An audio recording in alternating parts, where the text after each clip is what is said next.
De retour dans notre émission spéciale consacrée au second tour des municipales à Aix, à Marseille, dans les Bouches-du-Rhône et même dans les Alpes de Haute-Provence. On va en parler dans un instant avec vous. Mais tout d'abord, on va souhaiter la bienvenue à Sabine Bernasconi qui est donc deuxième sur la liste UMP dans le premier secteur, juste derrière Dominique Tian, et à Christian Pellicani, lui aussi sur la liste PS cette fois, puisque vous avez fusionné. Ça fait peur. Oui, non, la liste PS dans le premier secteur sur la liste de Patrick Menucci, quoi. On va d'abord dire un mot des Alpes de Haute-Provence, à Sisteron, où l'on retrouve Sébastien Gallo, qui était en compagnie de Daniel Spagnou, le maire réélu au premier tour. On écoute. Oui, Julien, nous avons encore fait quelques kilomètres avec Baptiste sur les routes du département des Alpes de Haute-Provence pour nous rendre dans la troisième ville de ce département, après Manosque, Digne, Sisteron, où Daniel Spagnou a été réélu. 2 chiffres pour cette réélection, plus de 70% des électrices et des électeurs. Et il entame là son 6e mandat. Daniel Spagnou, bonsoir. Bonsoir. Alors un commentaire forcément sur ces 2 chiffres.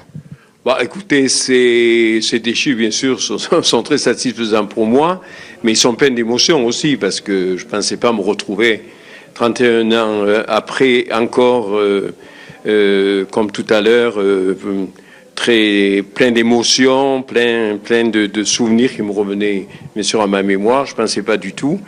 Et ces 2 chiffres évoquent aussi beaucoup de souvenirs, beaucoup de personnes que j'ai côtoyées pendant toutes ces années, qui m'ont aidé à arriver là où je suis. Je pense notamment à Michel Lanfranchi, par exemple, et tant d'autres. Voilà, donc c'est une journée pleine d'émotions, contrairement à ce qu'on peut penser. On peut être au 6e mandat, et en tout ça en fait 8, puisque j'en avais fait 2 à Barcelonnette. Et aujourd'hui, j'étais encore plus plein d'émotions que les autres fois. Alors on commente aussi les chiffres, les scores de ces élections municipales 2014 dans les Alpes de Haute-Provence, avec 2 faits concernant la droite. Donc en effet Michel Lanfranchi qui perd son poste de maire au Lozé, et puis Eliane Bareil qui n'est plus maire de Maligé. Là aussi on attend votre commentaire. Beaucoup de peine pour les 2, parce qu'ils ont marqué tous les 2 la vie politique de notre département. Michel depuis 50 ans. On lui doit tous plus ou moins nos carrières politiques. Et Eliane, qui était un excellent maire, qui est un très bon conseiller régional. Elle s'est beaucoup battue dans sa vie politique. Et là, vraiment, j'ai pas compris pour quelle raison les habitants de Maligé ne l'avaient pas élu dimanche dernier. Voilà, Julien, on va repartir avec Baptiste vers une autre destination. Et bien évidemment, LCM TV Sud reviendra à Sisteron dans les semaines qui viennent. Merci. Merci à Sébastien Gallo en duplex donc depuis Sisteron. Je m'adresse à vous, Christophe Castaner. Vous êtes, je rappelle, député maire de Forcalquier. Est-ce que vous avez d'autres résultats à nous communiquer, Digne notamment?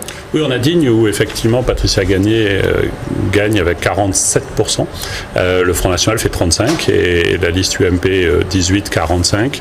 Et puis on a des villes qui basculent. Pierrevert qui bascule de gauche à droite. Riez qui bascule de gauche à droite. À l'inverse, Perruy qui a basculé avec l'élection de Globalement, Vilos. vous avez sauvé les meubles dans les Alpes de Provence? Comme partout, y compris dans les petites communes, la politisation et la sanction nationale dont nous parlions tout à l'heure s'est ressentie. Je l'ai ressenti dans ma commune. On l'a ressenti dans les victoires extrêmement fortes de Daniel Spagnou, de Bernard Jeanmet à Manosque. La dimension nationale joue partout, y compris dans les toutes petites communes, y compris presque au panachage, ce qui est un élément peut-être nouveau et un enseignement qu'il faut tirer de cette coupure qui existe entre les élus, quels qu'ils soient, et le peuple et les citoyens.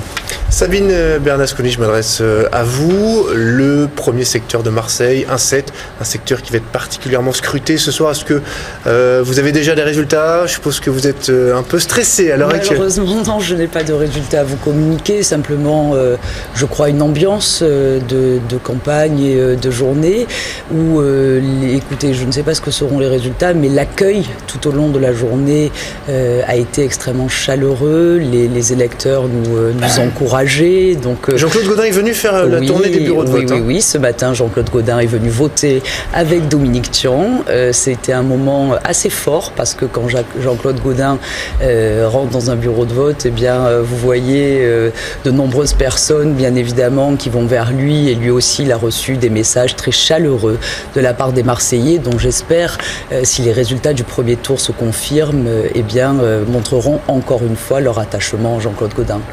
Christian Pellicani sur le 1-7.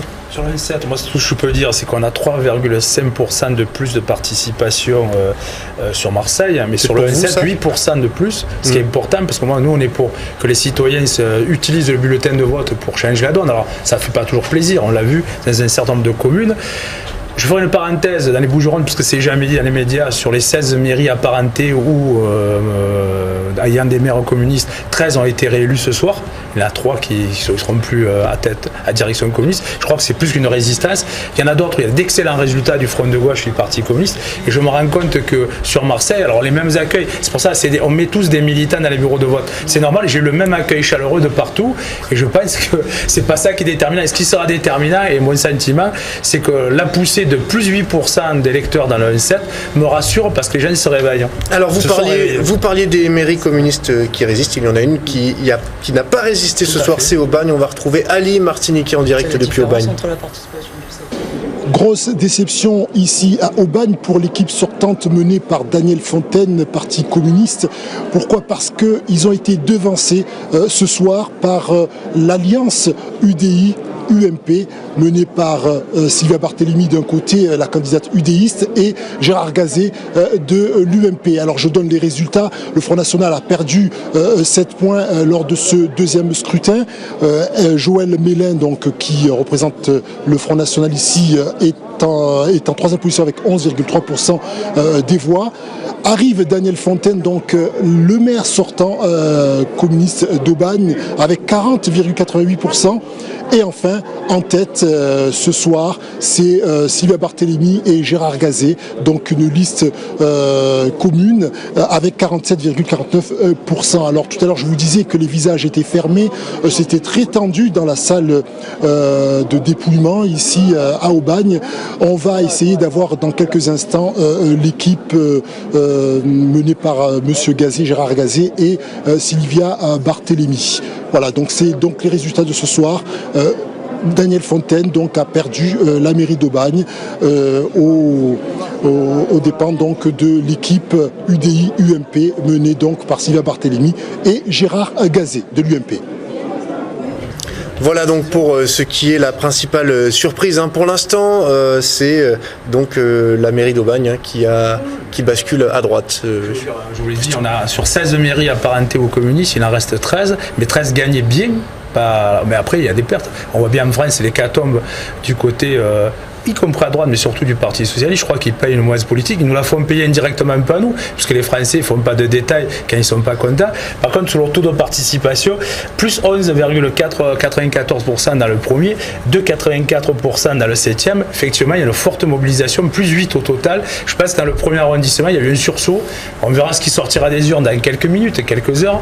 Ouais. Maintenant, c'est intéressant. On verra ça dans un instant. On va retrouver Marguerite Coq depuis la Fédération socialiste des Bouches-du-Rhône. Marguerite, c'est à vous.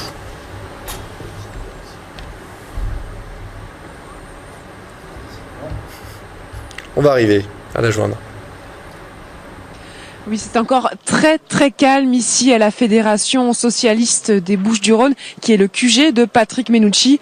Alors le candidat socialiste est encore dans sa mairie du premier secteur à attendre les premiers résultats qui vont arriver bureau par bureau. Alors des résultats qui commencent un petit peu à filtrer, ce sont surtout la participation. Il semblerait qu'elle soit notamment plus importante dans le 7e secteur, les 14e et 13e arrondissements. Alors tout à l'heure simplement, nous avons croisé Jean Viard et Laurence Wiśniewski, qui sont les premiers colistiers de Patrick Mennucci à être arrivés ici à la Fédération. Ils sont directement montés au 3e étage de cette fédération pour eux aussi attendre les résultats, les premiers résultats qui arriveront très prochainement. Et bien sûr, ils redescendront pour nous donner leurs premiers commentaires dès qu'ils auront quelques chiffres pour nous commenter. Marguerite Kioch en direct depuis la Fédération socialiste des Bouches-du-Rhône, QG de Patrick Menucci. On va rapidement, je vais vous donner la parole, vous inquiétez pas, on va juste écouter Bruno Gilles qui est donc tête de liste dans le 4-5, le 3e secteur. Bruno Gilles qui serait pour l'instant devant, selon les premières estimations. On l'écoute. L'état d'esprit, il est plutôt, même s'il faut à quelques minutes de la fin du scrutin, garder toujours raison, avoir toujours beaucoup de modestie, beaucoup d'humilité, mais traditionnellement on dit que le deuxième tour confirme, amplifie le premier tour, c'est ce qu'on a l'air de ressentir sur Marseille, ce qui veut dire que notre état d'esprit il est plutôt confiant parce que on peut se rappeler qu'il y a une semaine à la même heure, tout le monde donnait Jean-Claude Gaudin perdant, on me donnait moi ici dans ce secteur clé perdant face à la ministre, en tout cas loin derrière, et on a déjoué tous les pronostics, tous les instituts de sondage, ce qui prouve bien qu'il y avait une véritable envie de continuer avec Jean-Claude Gaudin et surtout aucune envie d'élire Patrick Menucci et l'ensemble de ses collègues tête de liste sur les autres secteurs de Marseille. Donc vraisemblablement, on peut arriver ce soir à un très bon résultat sur au moins 6 secteurs sur 8, le 7e on verra bien. Alors voilà, ce plateau est animé, vient d'arriver sur ce plateau Dominique Tian, tête de liste dans le premier secteur, le 1-7. Vous êtes en compagnie de votre colistière, voilà, il y a beaucoup de représentants du 1-7 comme vous le faisiez remarquer, Michel Peuzet. Est-ce que vous avez quelques résultats à nous donner pour l'instant ? Franchement non.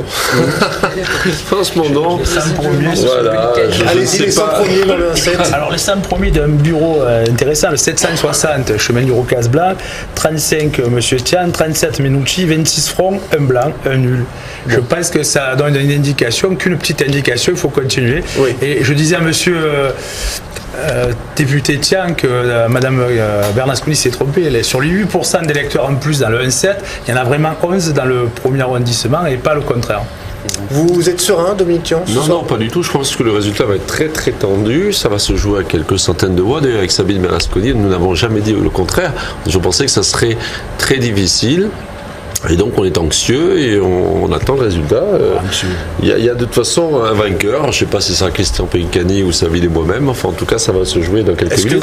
Simplement, peut-être un petit mot peu. C'est que cette élection se passe démocratiquement de manière équilibrée. Voilà, les intérêts des autres sont préservés. Il n'y aura pas de fraude, il n'y aura pas de triche. En tout cas, on l'espère.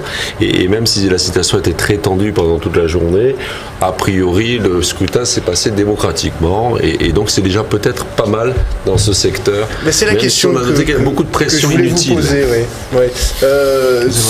noté ça, monsieur ?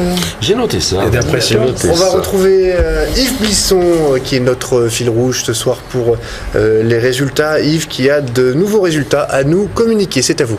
Oui, un petit point national pour commencer, Julien, avec des villes qui étaient historiquement des bastions de la gauche et qui passent à droite, comme Limoges par exemple, ou comme Belfort. Belfort, la ville de Jean-Pierre Chevènement, qui bascule donc aujourd'hui de gauche à droite. Par contre, la gauche parvient à garder des villes comme Rennes et Metz, défaite également de la gauche dans une autre ville du centre de la France, qui était une ville ancrée historiquement à gauche, à Brive-la-Gaillarde. Alors, également quelques résultats locaux qui sont assez importants. On va citer Madame Alifa, elle aurait lieu à Saint-Mitre-les-Remparts, Madame Jeanne Seaglio à Malmort, ou Monsieur Jean-Pierre Georgy, le maire de Carnoux, qui est réélu dans une élection qui n'était pas évidente, d'hiver droite, Monsieur Georgy, avec 58,77% des voix. Mais un résultat local qui est très intéressant, c'est celui de Gréasque, où il y avait une opposition entre liste de gauche et la maire Madame Morel-Chordy, qui est élue depuis 1989, qui s'était orientée depuis 10 ans pour l'entrée de Gréasque dans la communauté du Pays d'Aix, entrée réalisée au 1er janvier 2014, eh bien, Madame Suzanne Morel-Chordy a perdu sa mairie. C'est la liste d'hiver gauche de Monsieur Michel Ruiz qui l'emporte. Enfin, concernant le Front National, on a un résultat qui montre que les ténors du Front National ont pas mal de difficultés ce soir, puisque Monsieur Philippot est battu à Forbach. Par contre, et ça montre que la jeune garde se débrouille finalement mieux, après l'élection de M. Racheline à Fréjus, dont on a souvent stigmatisé la jeunesse, eh bien c'est M. Julien Sanchez qui est élu à Beaucaire. Donc ce que le Front National n'a pas réussi à Tarascon, il le réussit sur l'autre rive du Rhône, la rive gardoise, à Beaucaire, où M. Sanchez est élu ce soir avec 39,8% des suffrages exprimés. Merci Yves Blisson. Yves Blisson en direct donc depuis nos studios pour nous donner les tout derniers résultats. J'ajoute un autre résultat qui est surprenant, mais qui semble se confirmer et qui semblait vous faire plaisir, Michel Peuzet. Ce serait la défaite de Gilbert Collard à Saint-Gilles. Oui, c'est la confraternité. Si oui, voilà, c'est le métier d'avocat, ça. C'est le métier d'avocat. Sur ce, je veux dire, non, moi, ces gens qui passent comme ça de différentes parties à d'autres et qui donnent des leçons, c'est pour moi insupportable. Voilà. Et c'est un personnage qui m'insupporte. Mais sur le résultat en lui-même, sur le fait que le Front National ne passe pas dans le Gard, c'est quand même une surprise. Hein. Oui, mais je crois savoir, M. Thiers indiquait qu'à Beaucaire, je crois, le Front National a gagné. Non, c'est peut-être Castaner. C'est Castaner, qui a gagné. Beaucaire a gagné. Beaucaire, le Front National a gagné. C'est Julien Sanchez donc, qui a été élu à Beaucaire. Christian Pellicani, ça me porte un peu moins. Vous regardez un peu ce qui se passe dans les autres secteurs de Marseille, Sabine Bernasconi ? Bien évidemment. Aujourd'hui, ce qui nous intéresse d'abord et avant tout, c'est que la ville de Marseille vote encore une fois pour Jean-Claude Gaudin, que nous sommes bien partis selon les résultats du premier tour, que les premiers résultats que nous donne Bruno Gilles dans son secteur sont très encourageants. Malheureusement, c'est vrai qu'on attend avec impatience le 1er et 7e arrondissement, puisque gagner les premiers et 7e arrondissement donnerait encore une majorité encore plus forte à Jean-Claude Gaudin. Alors, apparemment, 15 premiers bureaux de vote dans les 11e et 12e arrondissements. Roland Blum largement devant le FN et Christophe Masse en 3e position. Dominique Thian. Oui, j'ai vu Robert Hassan dans le couloir de votre chaîne et il m'a confirmé que bien sûr ils étaient largement en tête. Et le FN 2e donc. Et le FM 2e, c'est-à-dire que vraiment le Parti Socialiste et le Parti Communiste d'ailleurs associés sont en déconfiture totale dans ces arrondissements, donc ce sont plutôt des bonnes nouvelles. Et puis l'excellente nouvelle, c'est aussi que le Parti communiste est largement battu à Aubagne et qu'il sera enfin géré de manière responsable et libérale par une nouvelle équipe. Ça, Aubagne, c'était quand même un bastion communiste, donc Monsieur Pellicani tout fout le camp. Hein. Pas du tout, on a bien resté ailleurs. C'est toujours une exception à la règle. Et sur ce qui se passe dans certains secteurs, on parle du 11-12, on sait que dans le 9-10 aussi, la gauche, de manière générale, pourrait se retrouver en 3e position, derrière le Front National. Ça aussi, c'est une tendance qui se confirme. Ça a été dit à un précédent débat, j'écoutais le Parti Socialiste, la gauche en général, mais nous ne sommes pas au gouvernement. Mais on a tendance à nous faire payer des additions des autres. La population, soit c'est abstenu, le peuple de gauche, les électeurs de gauche se sont abstenus, et donc effectivement le Parti Socialiste devra s'interroger sur la politique nationale qu'il mène. Après, quand on parle des maires sur le terrain, les maires communistes ou le Front de gauche, il y a d'excellents résultats. À exception près quelques mairies, dont Aubagne, c'est regrettable pour les Aubagnais. Je pense à la gratuité des 13 pour d'autres politiques publiques qui étaient mises en œuvre. Les Aubagnais feront leur expérience et peut-être dans 6 ans on en reparlera, c'est la démocratie. Par contre, aujourd'hui, sur Marseille, effectivement, je ne suis pas étonné, c'est surtout l'inquiétude, c'est la poussée dans les quartiers sud. Apparemment, dans le 11 et 12, c'est ce que vous venez de dire, le Front National, au 2e tour, pousse encore, grandit. C'est quand même préoccupant, mais c'est préoccupant aussi parce qu'il nourrit de la crise. Alors il y a en tout cas des bonnes nouvelles pour la gauche. On va sortir un peu de Marseille et des Bouches-du-Rhône, avec Paris où Anne Hidalgo est donnée à 54% devant Nathalie Kosciusko-Morizet. Et Strasbourg aussi, ça me pas bon. Strasbourg qui resterait à gauche aussi, Michel Peuzet. Oh, très bien. Ça vous évoque quoi? Non, mais Strasbourg, ça me fait... Paris, je n'ai jamais cru qu'on perdrait Paris. Sincèrement, je ne l'ai pas cru. Ouais. Et en ce qui concerne Strasbourg, c'est vrai que j'étais inquiet sur Strasbourg. Moi, c'est une ville que je connais bien parce que j'ai bien connu, je connais bien Madame Trottmann, et qui a été une merveilleuse maire. Donc je suis content que Strasbourg puisse rester à gauche. Sabine Bernasconi, est-ce qu'on peut parler de vague bleue ce soir ou c'est un peu présomptueux? Non, je crois qu'au niveau national, clairement, on peut parler de vague bleue.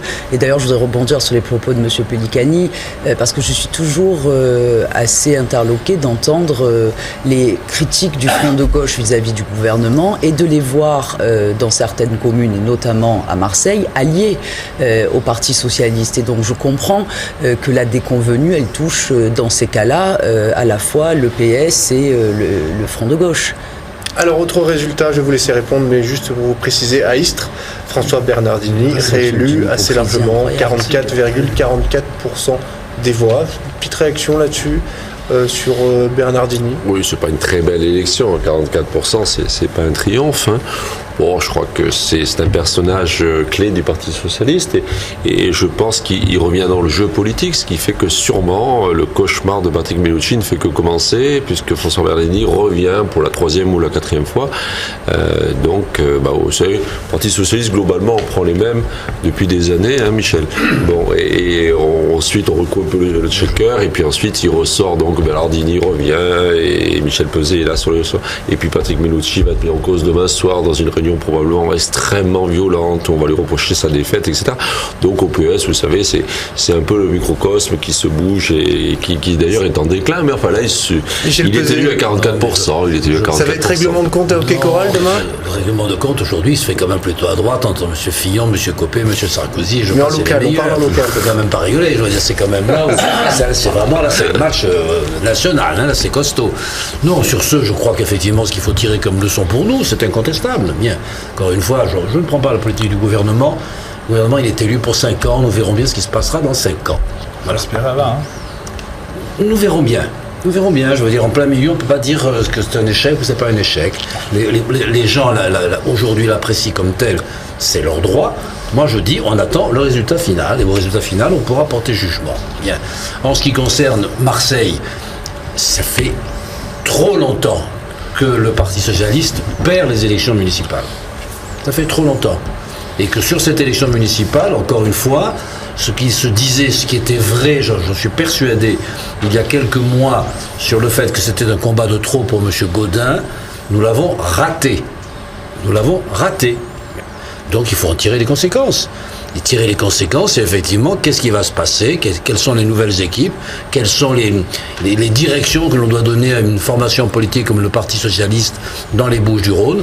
Tout ça est une réalité sur laquelle il faut qu'on s'attelle, et pas simplement pour faire réapparaître X ou Y, mais pour réfléchir sur de nouvelles équipes, de nouvelles idées, des slogans qui reposent sur des réalités, et que les gens puissent nous suivre sur ces points-là. La métropole que vous évoquiez tout à l'heure et qui effectivement a marqué des points dans ce combat, puisque avec effectivement la mairie d'Aubagne qui bascule, qu'est-ce qu'on va lui donner comme sens ? Ça paraît intéressant de réfléchir et surtout de faire des propositions. Je crois qu'il y a des pistes comme ça sur lesquelles les socialistes doivent avancer pour essayer de reprendre tout un terrain qu'on a perdu. Vous savez, pour moi, l'approche aujourd'hui de ce qui se passe en Provence-Alpes-Côte d'Azur, dans la région PACA, c'est un peu ce qui s'est passé en Bretagne. Oui. Cette Bretagne, à un moment, elle était complètement démocrate chrétien, etc. Elle est devenue socialiste. Ici, c'était une région socialiste. Le Var, en fait, on était là partout. Le Vaucluse, les Alpes-de-Provence, on était là partout. Ah, très bien. Aujourd'hui, c'est manifestement la droite. C'est des phénomènes qui se passent, qui sont des phénomènes sur la durée. Donc, c'est un travail sur la durée aussi qu'il faut entreprendre aujourd'hui. Alors, on a des résultats partiels, notamment une estimation CSA sur toute la ville. On ne peut pas pour l'instant vous l'afficher, mais c'est l'estimation de l'Institut CSA. Marseille, 42% pour l'UMP, 30% pour le PS et 27% pour le Front National. Voilà le rapport de force pour l'instant. Dominique Thiers est en train de s'écrouler parce qu'il disait que 42% pour, je ne sais pas si c'était Fontaine ou si c'était Bernardini, c'était une catastrophe. C'est vrai que là, il vous a eu. Un petit peu, mais on n'est pas à Istres, c'est plus difficile ici. C'est plus difficile. On va regarder les résultats définitifs pour Martigues, juste pour constater donc que le maire sortant est largement réélu, Gaby Charoux, avec 58,56%.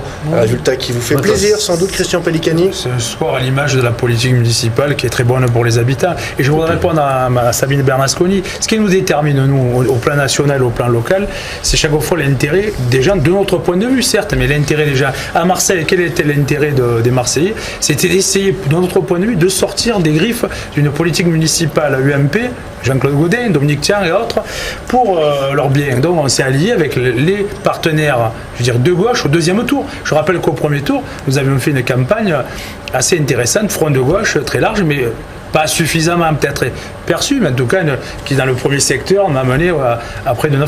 Voilà. Donc au deuxième tour, on a concrétisé pour essayer de battre et de garder cette mairie du 1-7 à gauche. Alors précision donc sur les chiffres que je vous donnais de l'Institut CSA, les listes Gaudin 42,6%, liste Menucci 30,2% et liste Ravier 27,2%.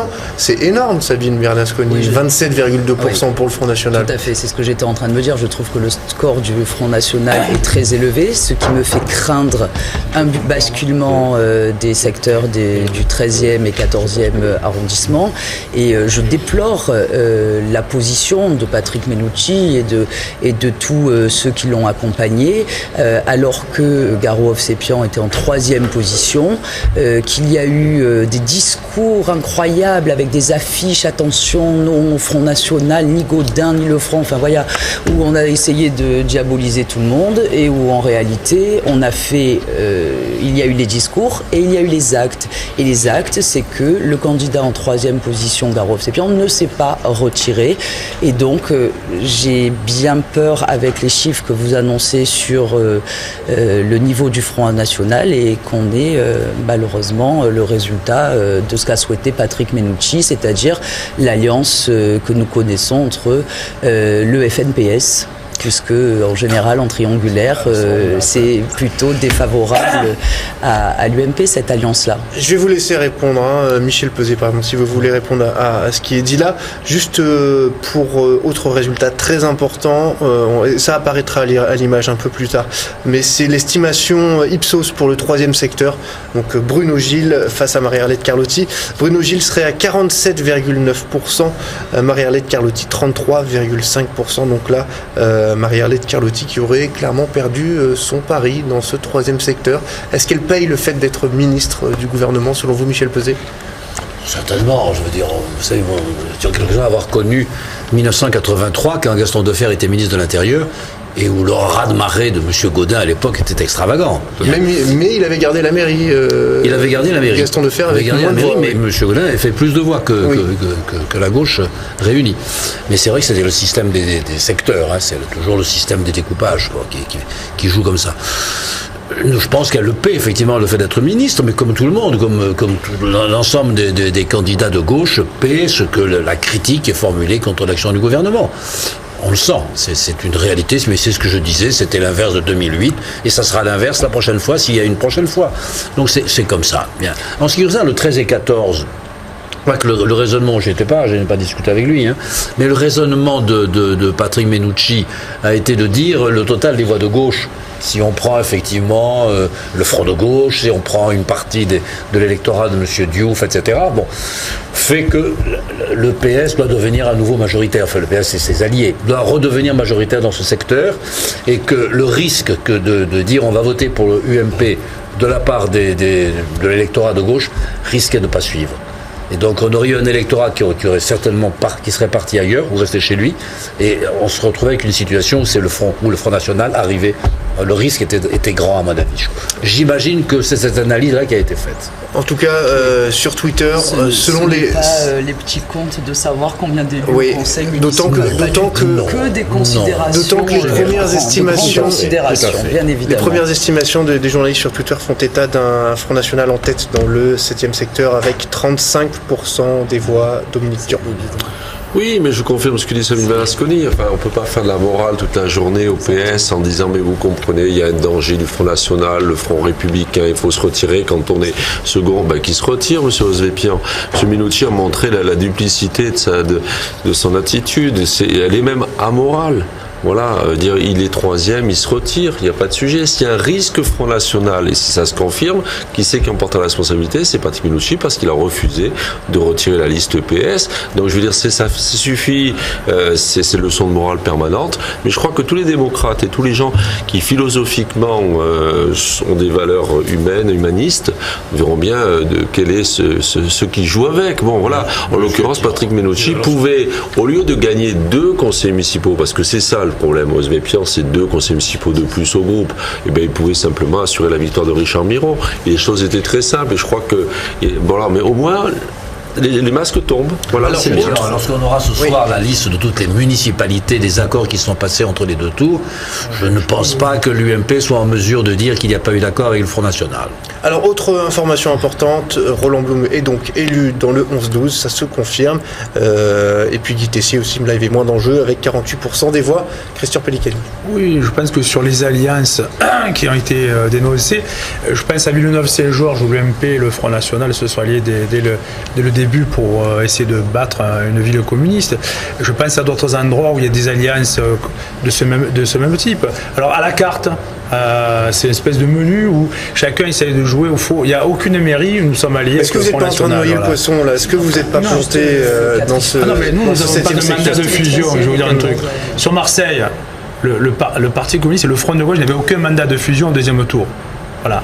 Nous avons. Vous n'avez pas demandé à faire barrage contre le FN dans ce secteur? Nous avons lutté, nous travaillons contre le FN, bien entendu. Après, les responsabilités, je crois qu'il faut attendre des résultats définitifs, d'abord. Et puis deux, vous verrez dans le 13 et 14, on verra qui est devant et qui est derrière. Là, je pense que sur Marseille, il y a des résultats nets. Je pense que j'ai les mêmes infos que vous sur le Roland Blum et M. Tessier, ça c'est clair, c'est plus facile. Mais on attend les résultats du 1-7 dans le détail, on attend les résultats du 13 et 14. Et M. Blum serait donc élu, ça, il n'y a pas trop de suspense là-dessus. On va retrouver Julie Mauduit depuis Salon de Provence, si je ne m'abuse. Oui.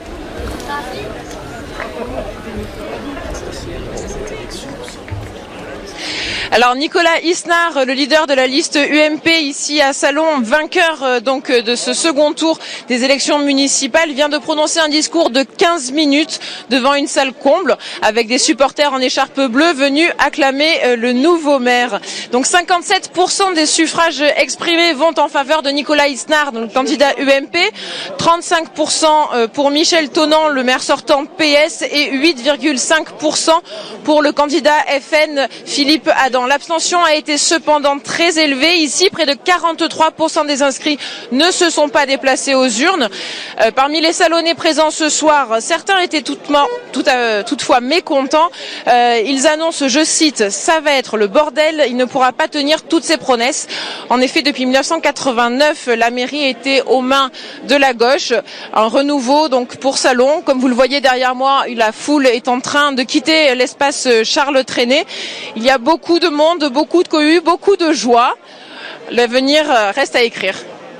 Merci Julie Mauduit, donc en direct depuis Salon de Provence où Nicolas Isnard a été largement élu.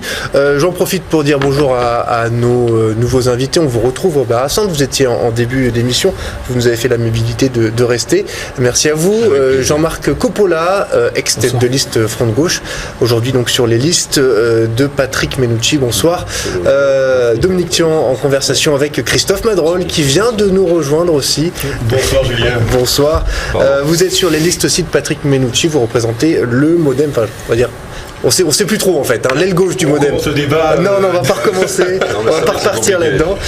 Simplement pour vous dire que ce que je vous disais tout à l'heure sur le 7e secteur se confirme, ce n'est pas, c'est une estimation de l'Institut TNS Sofres qui place donc Stéphane Ravier en tête dans le 7e secteur.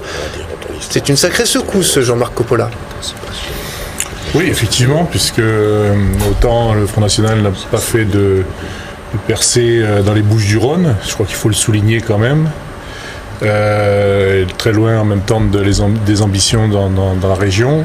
Cela dit, effectivement, ce serait dramatique pour ce secteur particulièrement. Déjà meurtri socialement, par la misère, par les inégalités. Et donc grave en même temps pour Marseille, c'est clair que le combat va continuer, la résistance va continuer, mais bon, attendons des résultats un petit peu plus fiables. Vous avez raison d'être prudent parce qu'on a des informations contradictoires, notamment sur les 100 premiers bulletins dans 23 bureaux sur 77. C'est en partie représentatif, mais c'est encore trop peu. 100 premiers bulletins, 23 bureaux sur 77, donc Richard Miron 33,68, Stéphane Ravier 33,26 et Garov Zépian 33,62. Tout ça pour dire que c'est extrêmement serré, que ça va se jouer à quelques voix dans le 13-14, Robert Assante. intéressantes. Ce que je disais tout à l'heure, les 3 candidats étaient à 30% d'après moi, et qu'en fonction des résultats des bureaux de vote, on verrait qui se dessinerait pour la victoire. Je pense que les 100 premiers bulletins, ce que nous avons tous l'habitude de regarder et d'étudier, ne donnent pas forcément le résultat définitif. C'est trop serré, 33, 34, 35, c'est trop serré. Je pense que les jeux ne sont pas encore faits sur le 13 et 14e arrondissement, car on voit que sur tous les arrondissements de Marseille, ça pousse en faveur des listes conduites par Jean-Claude Gaudin. Je pense que ça va se confirmer très rapidement chez Guy Tessier, qui est en train de friser, d'après les informations que j'ai, 50%. 48, oui, c'est ça, voilà, à peu près. Donc, à peu près. Donc, on peut penser que sur le 4-5, les choses sont aussi très, très positivement engagées. Et donc, ça va continuer et aller dans ce sens. Sur le 2-3, je pense que c'est aussi réglé. Mais sur le 1-7, la progression de Dominique Thion est notable. Est-ce qu'elle sera suffisante ? Nous savions que c'était un secteur qui allait tenir en haleine jusque dans les derniers bureaux. Je pense que ça ne change pas pour l'instant. Pour autant, ça pousse sur toute la ville. On ne peut pas dire qu'un secteur par rapport à un autre. On doit aller en direct à la Fédération Socialiste des Bouches-du-Rhône, le QG de Patrick Menucci, où l'on retrouve Marguerite Kioch. Voilà, Marguerite Kioch qui devrait très prochainement nous rejoindre.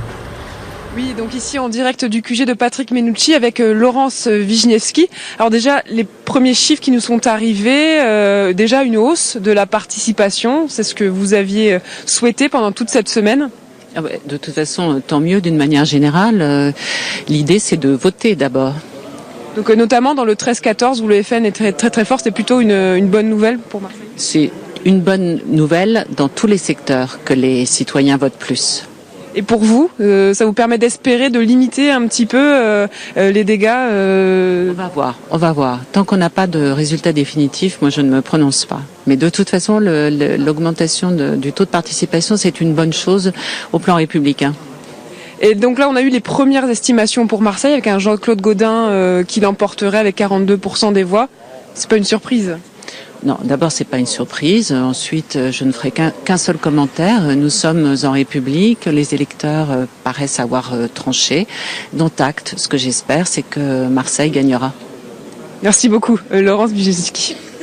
Merci à Laurence Wisniewski et à Marguerite Kioch qui l'a interviewé avec un commentaire assez concis de Laurence Wisniewski. On sent que c'est la déprime, Christophe Madrol. On va pas dire qu'on est rayonnant de bonheur ce soir, Julien. Je crois qu'effectivement, le message qu'on a porté pendant cette campagne municipale, on avait un programme, un vrai programme. En face, on a eu simplement des cris d'eau frais. Nous avons eu un Jean-Claude Gaudin absent de la campagne, on s'en est plaint. Bon, notre programme n'a pas pris, c'est dommage. Les Marseillais et les Marseillaises ont regardé la situation nationale et ne sont pas intéressés à l'avenir de Marseille. On peut que le regretter. Donc nous allons attendre les résultats finaux. Nous en avons, Robert Assante en donné quelques-uns que je confirme. Nous allons voir la situation dans le 1-7, dans le 13-14. Dans le 13-14, le 1-7, les vrais enjeux de cette élection, ces deux secteurs-là. Bonsoir Maurice Dinocera. Vous étiez sur les listes UMP dans le 6-8 si je ne me trompe pas. Non, pas du tout. Le 4-5, excusez-moi. Nous avons remporté une éclatante victoire face à Madame la Ministre. Alors, vous avez des chiffres à nous communiquer peut-être? Sur aux environs de 49%, sur du 34% pour Madame Carlotti, je pense. Je pense que ce sont des chiffres qui sont très rapprochants de cela. Ce que je voudrais dire, c'est d'abord, c'est la grande faute aussi des sondages, qui ont raconté n'importe quoi. C'est vrai qu'il y a eu écoutez, quand même des sondages depuis le mois de décembre, je vous rappelle, Libération, Mme Carlotti qui l'emporte de 10 points. On continue. Tous les autres instituts de sondage qui mettent Mme Carlotti vainqueur à chaque fois au deuxième tour. Ou à égalité. Une seule fois à égalité. Et puis qu'est-ce qui se passe? Il se passe que soit les instituts de sondage sont manipulés, pourquoi pas, soit leur travail est inconséquent. Et puis, lorsque je vois sur le terrain ce qui se passe, je m'aperçois que les candidats du Parti Socialiste, que ce soit M. Menucci, qui a fait l'unanimité contre lui à Marseille, que ce soit Mme Carlotti, qui a fait l'unanimité contre elle dans le 4e et 5e arrondissement, je dis, voilà, les Marseillaises et les Marseillais ont parlé. Les Marseillais ont choisi M. Jean-Claude Gaudin comme maire de Marseille. Les Marseillais et les Marseillais ont choisi Bruno Gilles dans le 4e et 5e arrondissement. On va vous laisser réagir, Jean-Marc Coppola. Je voudrais vous montrer quelques résultats en attendant, notamment celui de Gardanne, je crois, où Roger Meilly est réélu assez de justesse, en fait, hein, vraiment de justesse, avec 39,70% des voix contre le candidat d'hiver gauche, 39,01% des voix. Autre résultat, La Ciotat, avec une victoire assez nette de Patrick Boré, le candidat UMP-UDI, qui est réélu, hein, si je ne m'abuse, qui était le maire de La Ciotat. C'est le maire sortant de La Ciotat. Le maire sortant de La Ciotat. Puis il y avait peut-être un autre résultat, Evenel, voilà, pour terminer, avec une nette victoire de Robert Chardon de l'UMP, lui aussi réélu à 55,5% des voix. Jean-Marc Coppola, rapidement s'il vous plaît, pour laisser la parole aux autres. Mon éminent collègue parlait, je voudrais dire qu'au Parti Socialiste, il y a un grand visionnaire. C'est M. Caselli, qui avait déclaré à la Provence notamment, M. Menucci ne sera jamais maire de Marseille. M. Caselli avait parfaitement... Allez, rapidement, Jean-Marc Coppola, juste pour Roger Meilly, c'est une bonne nouvelle pour vous Oui, bien sûr, c'est une excellente nouvelle pour Gardanne. Je voudrais souligner aussi d'ailleurs que 12 communes avec des maires communistes ou apparentés ont bien résisté entre le premier et le second tour. Donc on n'en parle pas assez justement, et vraiment c'est le résultat aussi de leur travail de proximité et puis de la réponse, j'allais dire la réponse aux préoccupations, hein. Tout cela face à une politique gouvernementale d'austérité qui, on voit bien, est sanctionnée peut-être beaucoup plus franchement ici à Marseille, hein. Faut dire aussi que les enjeux nationaux ont peut-être plus joué ici à Marseille que ailleurs, et donc la sanction pour le Parti Socialiste est plus sévère. Merci donc pour cette analyse. On va retrouver Priscilla Reg en direct depuis le QG de l'UMP. Priscilla Reg, c'est à vous.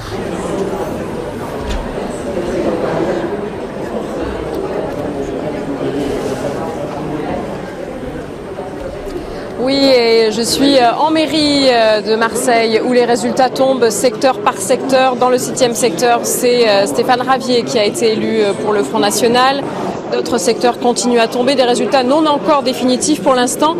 Ce qu'on sait, donc, selon tous ces résultats cumulés, c'est que c'est bien l'UMP de Jean-Claude Gaudin qui arrive en tête avec 49,8% des suffrages contre 26,07% pour le FN de Stéphane Ravier et le socialiste Patrick Menucci qui arrive donc 3e avec 24,85% des voix. Pendant que ces estimations tombent, Jean-Claude Gaudin est toujours dans son bureau en mairie où il va être rejoint peu à peu par les différentes têtes de liste et notamment par Solange Biaggi avec qui j'étais un petit peu plus tôt ce soir. Jean-Claude Gaudin qui va recevoir tous les médias dans son bureau pour une allocution générale avec tous ces médias donc qui seront présents pour un discours de maire sortant et donc de maire réélu à Marseille. Voilà, merci Priscilla Reg. Donc Priscilla qui n'était non pas au QG de l'UMP mais à la mairie de Marseille. Vous n'avez pas entendu ce qu'elle vous a dit sur ce plateau. Elle donnait les résultats de Marseille généraux. Juste pour vous dire que selon l'Institut IFOP cette fois, Gaudin est donné à 43,3%, Menucci 31,6% et Ravier 25,1%. Donc Ravier qui reculerait légèrement. On va... ce que nous a dit Priscilla Reg, c'est que Jean-Claude Gaudin allait recevoir les médias dans très peu de temps pour faire une allocution. Qu'est-ce qu'il va dire, selon vous, Maurice Dinocera? Il va dire que les Marseillaises et les Marseillais lui ont donné la majorité pour gouverner cette ville et pour continuer le changement qui est entrepris depuis 1995. C'est-à-dire l'accroissement des inégalités. Alors c'est vous qui le dites, cher ami, mais si les Marseillais et les Marseillais ont voté en grand nombre pour Jean-Claude Gaudin et dans tous les secteurs, notamment dans les secteurs qui étaient donnés à la gauche. Malheureusement, un Marseillais sur 2 qui s'est déplacé. Malheureusement, peut-être pour vous, disons que nous sommes satisfaits que les Marseillais et les Marseillais aient choisi Jean-Claude Gaudin et choisi Bruno Gilles pour le 4e et 5e arrondissement. On va retrouver Yves Blisson à présent pour un point sur les scores. Yves Blisson, notre fil rouge sur les résultats, un point donc sur ces résultats. Oui, Julien, vous avez insisté en effet sur la réélection de justesse finalement de M. Meilly à Gardanne. Alors c'est une situation intéressante parce que la ville est quand même à 80% à gauche, mais les deux listes de gauche se sont pratiquement réparties à égalité puisqu'elles sont pratiquement chacune à 40% et M. Meilly ne l'emporte que de justesse face à son concurrent qui est le chef d'entreprise Jean-Brice Garella. Ça promet donc des discussions animées au conseil municipal de Gardanne. Les communistes s'en sortent en effet mieux du côté de Port de Bouc où Madame Fernandez-Pedignelli Madame Patricia Fernandez-Pedignelli a été réélue avec 51,44%. Elle était dans un scrutin qui n'était pas forcément évident. À noter également à Bouc-Bel-Air l'élection de Monsieur Maillet, donc l'ancien député Richard Maillet, qui s'était fait connaître notamment pour l'ouverture des magasins le dimanche. Eh bien, il est élu avec 69,22% et il remporte donc une mairie qui était déjà plutôt orienté à droite, mais c'est l'UMP, donc tout à fait officiellement, qui s'impose à Bouc-Bel-Air. À noter une ville importante qui bascule aujourd'hui de gauche à droite, c'est la ville de Saint-Étienne, qui était un des enjeux nationaux importants du scrutin. Merci Yves Blisson. Je vous donne un autre résultat, là c'est sur Twitter, mais c'est c'est le site, c'est le compte Twitter de Marseille en avant. Donc le compte Twitter de l'UMP qui donne ce résultat mais qui place Dominique Tian à 44% devant Patrick Menucci à 40% dans le premier secteur. Est-ce que ce sont les informations que vous avez, Christophe Madrol ? Oui, c'est les informations que j'ai pour l'instant qui tombent au fur et à mesure. Bon, c'est regrettable parce que, qu'on le veuille ou non, Patrick Menucci, je le disais, a fait une belle campagne, compliquée puisqu'il avait quand même plusieurs fronts à combattre. Voilà, la situation, et comme le disait tout à l'heure mon ami Coppola, le résultat c'est que pendant 6 ans, j'ai peur que Marseille régresse encore. J'ai peur que les fractures sociales s'aggravent, qu'on n'ait toujours pas de stade, qu'on n'ait toujours pas de piscine, l'état des écoles, on va pas refaire la campagne. Voilà, je vous le disais, je suis triste pour Patrick Menucci à titre personnel parce que c'est un homme, contrairement à l'image qui a été véhiculée, un homme que j'ai appris à connaître dans cette campagne. Et croyez-moi, c'est quelqu'un qui a du tempérament et c'est un type bien. Alors, Patrick Menucci qui devrait s'exprimer dans peu de temps, on va peut-être voir l'image du QG du Parti Socialiste. Patrick Menucci, donc non, on verra ça tout à l'heure. Juste peut-être les estimations pour le 5e secteur qui vont apparaître à l'écran. 5e secteur, 9e et 10e arrondissement. Voilà, donc Guy Tessier avec 50% des voix devant Laurent Comas 26% et Karine Zeribi, le candidat PS Europe Écologie Les Verts à 22% des voix. On a l'impression, Michel Cataneo, que peu importe le candidat, vous plafonnez à autour de 25%, mis à part peut-être dans le 7e secteur. Pourquoi vous n'arrivez pas à franchir cette barre ? De la même manière que tout à l'heure, je rebondissais en disant que la grande victoire sur Marseille et ailleurs, c'est l'abstention. On constate que la poussée du Front National est quand même réelle, même si dans certaines villes, on n'est pas vainqueur, on a quand même des conseillers municipaux et autres. Je constate avec plaisir qu'à Beaucaire, à Fréjus et ailleurs, il y a quand même des victoires. Mais je voulais dire aussi, je voulais rebondir sur le fait qu'on a tout à l'heure sorti le FNPS. Donc, alors quand je vois qu'à Marseille, il y a eu Robert Assante qui a voulu faire cavalier seul à un moment donné, et puis qui est revenu gentiment au bercail, quand on voit l'alliance entre Lisette Narducci dans d'autres secteurs, excusez-moi, ça me fait bien ricaner. Et je voulais dire une autre chose, c'est qu'il y a une erreur souvent qui se fait et qui est reprise médiatiquement, c'est qu'on dit que la gestion des quelques villes qui étaient FN autrefois ont été des catastrophes. Or, c'est totalement faux et je m'appuie sur des chiffres des chambres régionales des comptes et qui sont imparables. À Orange, par exemple, les taux des impôts locaux ont été baissés, la dette par habitant est passée de 1472 ça n'est pas une ville FN. Ça n'est pas une ville FN. 79 euros. Actuellement, non, mais il fut un temps, oui. À Vitrolles, la dette de la commune est passée de 811 millions à 687 millions. Le prix de l'eau a été baissé de 10% et la taxe sur les ordures a été réduite de 25%. Oui, alors il y a à Toulon, etc. Je peux vous donner. Oui, Michel Cateno, il y a tout un débat là-dessus, et notamment aussi sur le fait que dans ces villes-là, l'investissement a fortement régressé, notamment pour l'entretien des routes et ce genre de choses-là. Il y a eu un très bon reportage d'ailleurs dans France Info sur ce sujet. Jean-Marc Coppola, le fait que on va voir peut-être l'estimation avant que je vous pose la question pour le 7e secteur, puisque je crois qu'on l'a. Voilà, Stéphane Ravier donné à 35%, devant Garo Vzépian et Richard Miron. Ma question, finalement, c'est qu'est-ce qui s'est passé ? On va encore rester prudent, parce que 35, tout à l'heure vous avez dit 33, donc attendons. Qu'est-ce qui s'est passé ? C'est clair que de toute façon, plus de 53% d'abstention, la misère, la pauvreté, et donc la politique n'est vraiment pas, j'allais dire, la réponse, en tout cas, à ce que tendent les gens, leurs préoccupations. Et donc, on a une forte sanction, effectivement, je le répète, de la politique gouvernementale. Le mot qu'on entendait souvent dans ces quartiers, c'est abandon de la République.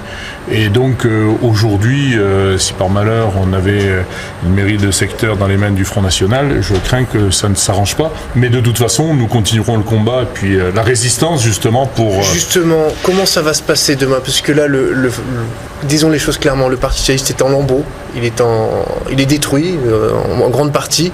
Est-ce que vous allez discuter peut-être avec les futurs responsables du Parti socialiste, essayer peut-être localement d'influer un peu plus sur eux ?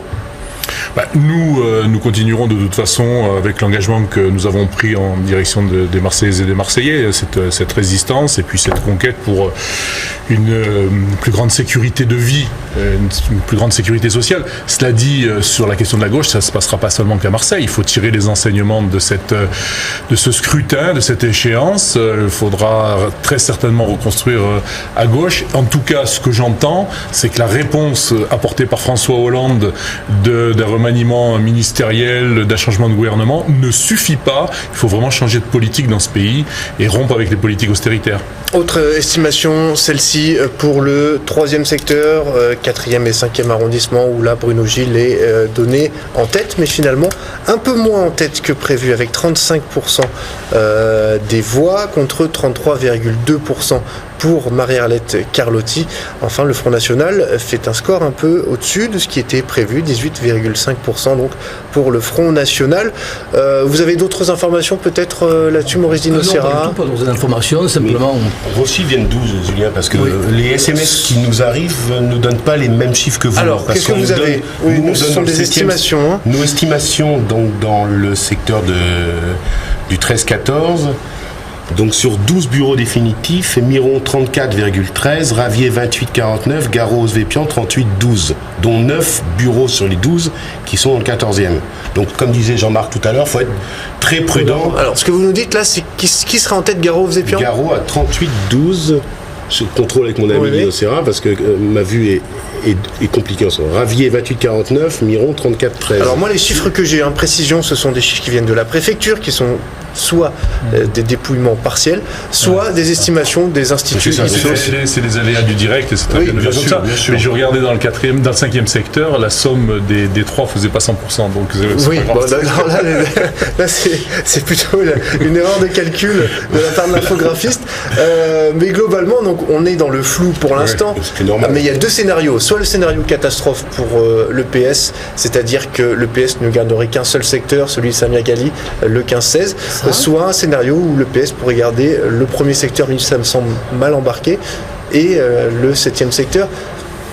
Quel serait le bon scénario selon vous là, à l'heure actuelle ? Le bon scénario, ce serait que bien entendu nous remportions le 1-7 aussi, ce qui fait que nous aurions à ce moment-là 6 des 8 secteurs de Marseille. Et ça change quoi pour vous concrètement ? Ça ne change rien. Ça change rien par C'est important quand même que nous ayons une majorité importante et que les Marseillaises et les Marseillais donnent à Jean-Claude Gaudin le plus grand nombre d'élus on pourra mieux diriger la ville, on pourra faire beaucoup de choses, on en a déjà beaucoup fait. Bon, je confirme que donc c'est au coude à coude dans le 7e secteur. Ça va vraiment, à mon avis, nous tenir jusqu'au bout de la nuit de ce secteur. Stéphane Ravier, s'il emporte, qu'est-ce qu'il pourra faire dans ce secteur, dans ce 7e secteur? Quelles seront ses marges de manœuvre? Vous savez très bien que les pouvoirs d'un maire de secteur sont limités. C'est limité. Donc, ce qui est intéressant sur Marseille et ailleurs, c'est d'avoir un groupe le plus puissant possible, aussi bien à la communauté urbaine qu'au conseil municipal, de manière à avoir voix au chapitre et de pouvoir un peu aiguillonner sur les dossiers et les faire travailler quand on pourra dans le sens qu'on trouvera être le plus utile pour l'intérêt général des Marseillaises et des Marseillais. On n'a pas parlé, bon c'était bref, mais c'est un sujet qui vous concerne, Jean-Marc Coppola. C'est l'action des marins de la SNCM ce matin qui ont bloqué la porte 5, il me semble, les croisiéristes. Et pourquoi, un jour d'élection comme ça, avoir mené cette opération, est-ce que ça a été utile selon vous? Oh, je crois pas qu'ils aient joué la carte du jour d'élection. Ça fait 4 jours. Le hasard quand même. Ça fait 4 jours quand même qu'ils sont en grève, sans un signal très fort, malgré d'ailleurs les interventions multiples auprès pas seulement du gouvernement, mais du président de la République. Je crois qu'on ne s'imagine pas, vu de Paris, ce que signifierait un dépôt de bilan de l'entreprise avec 3000 salariés à la porte. Donc voilà, ils ont raison aussi de manifester avec les actions, avec les moyens qui sont les leurs. Et donc, en tout cas, nous les soutenons et nous sommes intervenus, nous les élus communistes de Corse et de Provence-Alpes-Côte d'Azur, en direction de François Hollande pour que très rapidement des perspectives leur soient données. Alors, ce sont des résultats partiels, encore une fois, à prendre avec des pincettes. Mais là, ils veulent dire quelque chose. On va s'intéresser au 2-3, le deuxième secteur. 10 bureaux de vote sur 35. Bon, ça donne déjà un ordre de grandeur. La liste Biaggi-Narducci à 49%, la liste Caselli à 28%, et enfin la liste Jeanne Marty FN 22%. C'est une déculottée pour Eugène Caselli? Moi, je dirais que Jean-Claude Gaudin a eu l'opportunité et la sagesse de faire un grand rassemblement. La ville, il faut la rassembler. Il ne faut pas qu'elle soit dispersée. Et c'est vrai que Eugène Caselli, déjà, on n'a pas bénéficié de ce qu'il fallait.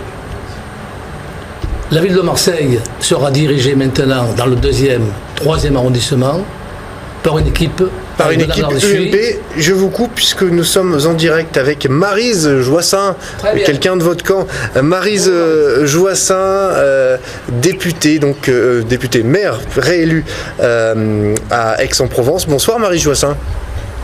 Bonsoir, plus député. Mais oui, vous voyez, c'était un lapsus malheureux, excusez-moi. Mais maire, toujours maire, réélu avec une confortable majorité. Hein. Oui, triangulaire, presque 53% des voix.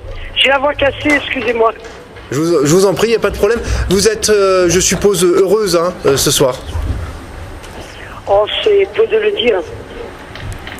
Qu'est-ce qui a fait la différence selon vous? Moi. C'est-à-dire mon combat, mon bilan, mon programme et puis une équipe solide. Vous avez douté à un moment donné, on sait que ça a été difficile pour vous à certains moments. Est-ce que vous avez douté dans cette lutte? J'ai douté parce que j'ai surtout été salie par des gens de mon camp. Voilà. Et il y a une liste dissidente qui m'a fait du mal. Et finalement, cette liste dissidente ne vous a pas vraiment rejoint, elle s'est retirée du 2e tour. Est-ce que vous allez leur tendre les bras ou est-ce que c'est trop tard pour eux? Non, je crois qu'il y a un moment où c'est fini. J'ai tendu les bras au premier tour, je les ai tendus au soir du premier tour. Et puis bon, voilà, je crois qu'il y a une nouvelle génération qui va s'installer sur Aix et qui va prendre la place des héritiers successeurs. Alors Marie Jassin, vous avez gagné, Jean-Claude Gaudin se dirige vers une victoire à Marseille, Aubagne est tombé aussi aux mains de l'UMP, de plus en plus vous allez entendre parler de métropole, Marie Joissin. Écoutez, la main est tendue vers Jean-Claude Gaudin pour une coopération métropolitaine respectueuse de nos territoires, respectueuse de nos populations et respectueuse de notre fiscalité. Nous allons faire des propositions pour qu'il y ait une modification de la loi, parce qu'il faut que dans cette affaire, ça soit du gagnant-gagnant. Merci Maryse Joissin, merci d'avoir répondu à nos questions. Marie Joissin, donc une réaction en direct depuis la mairie d'Aix-en-Provence avec donc cette large victoire de Marie Joissin. Nous ont rejoint sur ce plateau, j'y arrive plus à parler, Pierre Orsatelli du Parti Socialiste, fondateur du Renouveau PS13, et Elisabeth Philippe, candidate tête de liste dans le 6e secteur, 11e et 12e arrondissement. Bonsoir à vous deux. Je vais vous donner la parole, Elisabeth Philippe, puisque vraisemblablement le Roland Blum est réélu assez largement dans le secteur que vous convoitiez. Oui. Mais moi je suis à 27%, c'est cela, si j'ai tout entendu. Oui, vous avez fait un score plus qu'honorable, effectivement. Devant le Parti Socialiste, oui, devant la ramasse, qu'on pourrait dire. Oui, je suis en deuxième position, malgré le copinage à Sante Blum, des gens qui se détestent, qui ne peuvent pas rester sur le même trottoir, qui ne peuvent pas rester assis l'un à côté de l'autre, et on se regroupe, on se met ensemble. Donc, non, je suis assez contente des 27%. Ça veut dire que le Front National n'est plus maintenant un parti de contestation, mais un parti d'adhésion. Parce qu'on peut le voir aussi dans le secteur de Laurent Comas, je crois aussi, qui a fait un bon score. Et puis Laurent Comas qui est au-dessus des 25%. Stéphane Ravier qui est toujours en position de peut-être remporter le secteur. Remporter le 7e secteur. C'est une grande victoire pour nous. On va en reparler dans un instant. On va marquer une courte pause. Restez avec nous, messieurs et madame.